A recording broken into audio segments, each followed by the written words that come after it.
হরিণ কি নিজে জানে তার চোখ দুটি কত সুন্দর? তার সারা জীবন কাহিনী শুধু ভয়। সে ভয়ার্ত চোখে এদিক ওদিক তাকালে আমরা বলে উঠি, আহা, এই যে চকিত হরিণী প্রেক্ষণা। তার চামড়ায় স্নিগ্ধ রঙের ঝিলিক একদিন আমাদের পায়ে চটি জুতো হয়ে শোভা পায়। তারা খেয়ে সে যখন পালায়, আমরা মুগ্ধ হয়ে দেখি কি অপূর্ব তার ছন্দময় গতি।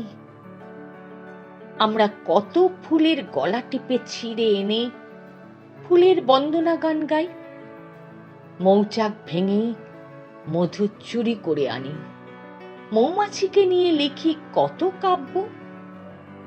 নদীগুলিকে হত্যা করতে আমাদের একটুও হাত কাঁপে না।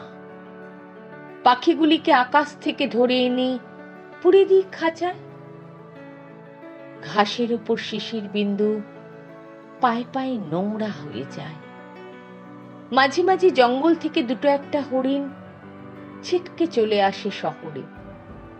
তারা কি যেন বলতে চায়, আমরা বুঝি না। রাত্রির বেলা একা একা পাখি ডাকে, নদী দীর্ঘশ্বাস ফেলে, আমরা শুনতে পাই না।